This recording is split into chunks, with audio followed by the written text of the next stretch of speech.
आपण थेट आता बारामतीला जातोय। ज्या ठिकाणी कार्यक्रम होतोय त्या ठिकाणी गौतम अदानी पोहोचलेले आहेत।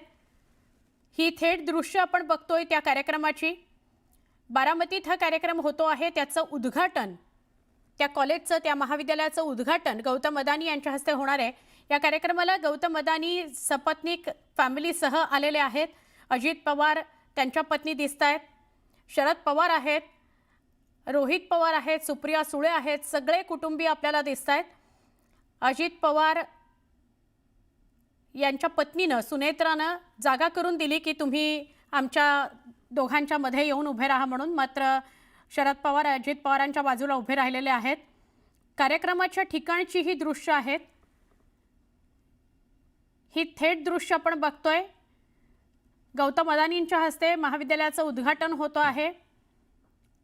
हल्ली सगळं तंत्रज्ञान युक्त झालेलं आहे, डिजिटलायझेशन सगळ्याचं झालेलं आहे, त्यामुळे रिमोटवर पडदा बाजूला होऊन उद्घाटन महाविद्यालयाचं झालेलं आहे गौतम अदानींच्या हस्ते। गौतम अदानी यांना उद्घाटनाकरता बोलवलेलं होतं। जसं जितेंद्र काही वेळापूर्वी आपल्याला सांगत होते की दुसऱ्यांदा अशा प्रकारच्या व्यासपीठावर पवार कुटुंबीय आणि गौतम अदानी एकत्र आलेले आहेत। जितेंद्र यांच्याशी संपर्क झालेला, आपण पुन्हा एकदा त्यांच्याशी बोलूया। जितेंद्र, काय सांगाल या कार्यक्रमाविषयी? थेट प्रक्षेपण आज अख्खा महाराष्ट्र बघतोय। आपण बघतोय की अगदी अनोखा सोहळा आपल्याला पाहायला मिळतोय। पवार कुटुंबीय पुन्हा एकदा एकत्र आल्याचं आपल्याला दिसतंय। आता आपण थोड्याच वेळापूर्वी आपण बघितलंय की गौतम अदानी रिमोटच्या सहाय्याने उद्घाटन करत असताना त्यांना गौतम अदानीच्या शेजारी घेण्यासाठी अजित पवार आणि सुनेत्रा पवार यांनी जागा केली होती, परंतु आपण बघितलं की शरद पवार यांनी स्वतः त्यांना म्हणले तुम्ही आपण पुढे व्हा, मी तुमच्या बाजूला थांबतो, आणि त्यांनी गौतम अदानीच्या शेजारी अजितदादा असतील, सुनेत्रा पवार, आणि त्यांच्यानंतर शरद पवार त्या उद्घाटन सोहळ्याला थांबलेले आपण बघितलं। संपूर्ण पवार कुटुंबीय या सोहळ्याला उपस्थित आहे। आता जे centre of excellence Sharadchandra Pawar centre of excellence या कॉलेजचं उद्घाटन झालेलं आहे, आणि आज उद्घाटन सोहळा पार पडल्यानंतर आता हे सर्व मान्यवर गदिमा सभागृहामध्ये निघालेले आहेत, आणि आता एक पवार कुटुंबीय आणि संपूर्ण तिथला स्टाफ असेल, प्राध्यापक वर्ग असेल, प्राचार्य असतील, यांचं थोडं फोटो सेशन केलं जाणार आहे।